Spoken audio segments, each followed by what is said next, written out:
Ito, mga kabida, kahit na medyo jahe itong nangyari sa akin, ah aaminin ko sa inyo to. Hindi ko itatago. Merong nangyari sa kuya kabida nyo na hindi ko alam kung paano kung ida-digest eh. Definitely hindi siya masaya, no? Pero well, kailangan natin na tanggapin, no? May mga bagay na hindi naman natin ginusto at dahil hindi natin ginusto, wala tayong control. Wala tayong magagawa.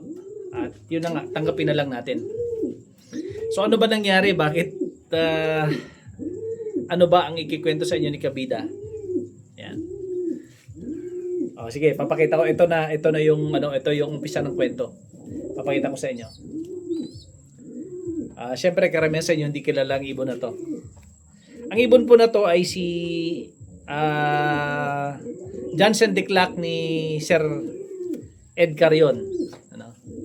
Alala nyo, nag-out ako ng mga Ed Carion na Van Loon, mga Supermoon, no? Yung kanyang mga linyada o mga ibon niya na binili ng aking tropa ni si Sir Gilier at yung kanyang kaibigan. Binili kay Sir Ed Carion. Si Sir Ed Carion nasa US ngayon.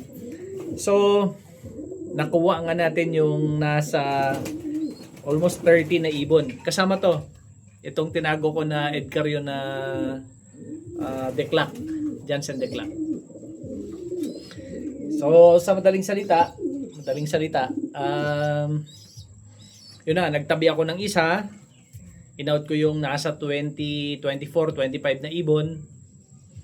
Kasi gusto ko na magkaroon ako ng isang lahi ng ibon ni Sir Ed dito sa bahay o dito sa loft. So, yun na nga. So, tinabi ko to. Pero dahil nga, alam nyo naman, from time to time, kailangan natin na i-sustain, buhayin yung mga alaga natin dito. Kailangan natin silang pakainin. May mga financial needs din. Na-i-out ko ito sa madaling salita. Gusto ko siyang i-out. Itong ibon na to. Yan. So, alala nyo, pinost ko ito. At actually, pinaggagawan ito. Marami sa mga kabida ang gustong makuha itong ibon na to kasi nga napakaganda. Yan. So marami ang nagtanong, marami ang nagunahan para mabili itong ibon. Pero may isang tropa tayo na nakakuha sa ibon na to, nabili niya. Yan. So of course, dahil naayos na yung deal, ko na rin, niready ko na yung ibon para sa shipping niya. So, ang alam ko, okay naman na. Naikartong ko na siya. Ayan, naikartong ko na siya dapat. Ito.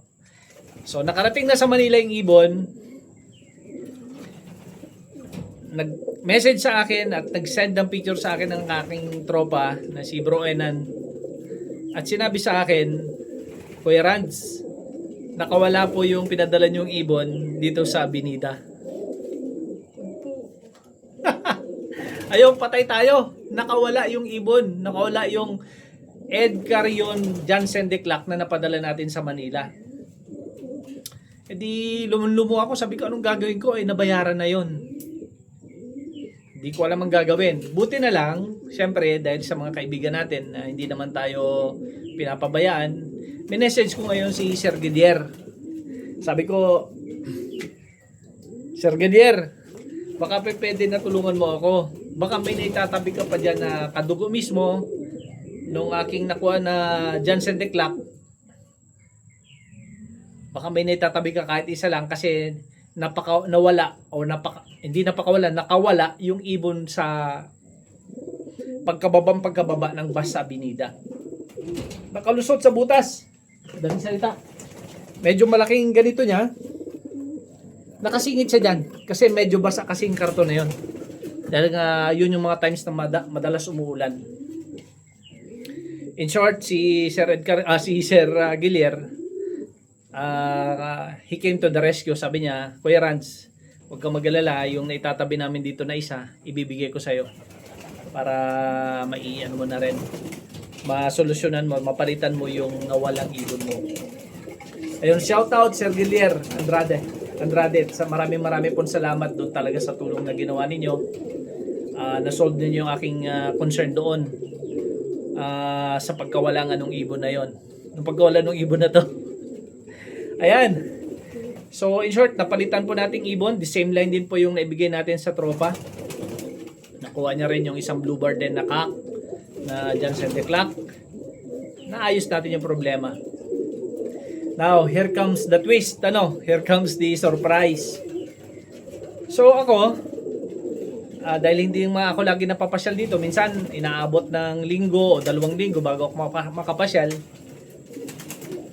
Pumunta ako dito siguro almost 2 weeks after nung nakawala yung ibon.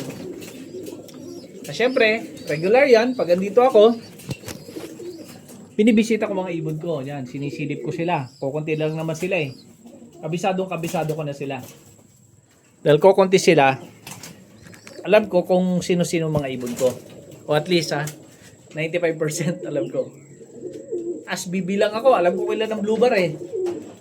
Teka, bakit may isang blue bar doon na ibang singsing? Alam ko na, out ko na yung blue bar na to. May orange ring eh. May orange na clip ring. Ayan, orange na clip ring. Ang orange na clip ring kasi, wala akong ganyan. Ang orange na clip ring, ang sabi sa akin ni Sir Gilier, ay palatandaan ni Sir Ed Carion sa kanyang mga Jansen na personal yung stocks. Personal stocks niya, nilalagyan niya ng orange na clip ring. Sabi ko, bakit meron akong orange na clip ring dito? Wala akong ganito. Nabenta ko na yun, na-out ko na. Ngayon, hinahanap ko yung isang kakulay niya, blue bar na ibon ko. Nakakulay niya na hawig na hawig sila. Hanap ko siya, wala. Sabi ko, bakit wala yung ibon ko na yun? Kilala niyo kung sinong ibon na yun? Si Mau 37. Oo, mga kabida. Si Mau 37 ang nailagay ko sa karton. Si Mau 37 ang naibiyahe sa Avenida. Si Mau 37 ang nakawala doon sa Avenida. Ang naiwan dito sa loft ay itong aking Ed Carion na Jansen Declac. So ang nawala ay hindi siya kundi si Mau 37. Ay, siyempre lumun-lumo ako dahil siyempre doon may mga times na gusto ko na ring i-share si Mau, pero at least not that way na mawala siya sa loft, no, na siya accidentally may shoot ko sa karton at siya yung mapadala sa Manila. Hindi ganoon. Kung makawala siya o mawala siya sa loft ko, at least sana alam ko kung nasaan siya, no?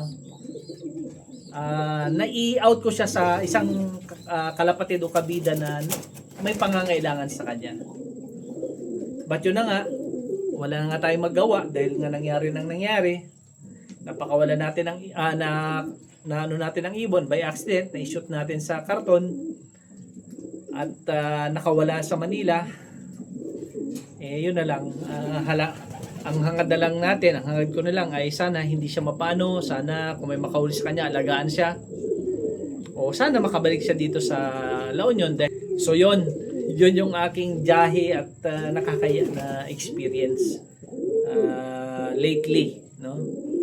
Sayang dahil si Mau nag-anak sa atin ng mga contender natin sa Alegre Oilar, nag-anak din ng fundraise winner. Siyempre, kawalan siya sa akin, no? O kawalan siya sa maaring nakakuha sa kanya kung na-out natin siya. Pero I have to accept yung fate o yung kapalaran ni Mau. Kailangan nating mag-move on kasi hindi naman nga natin ginusto yung pangyayari at siguro may reason bakit ganun na lang, ano? Ganun na lang tayo mag-isip. May reason bakit siya nawala. So ito, yung kanyang parang naging kapalit, hindi ko na siya i-out. Ikikip ko na siya dito ngayon.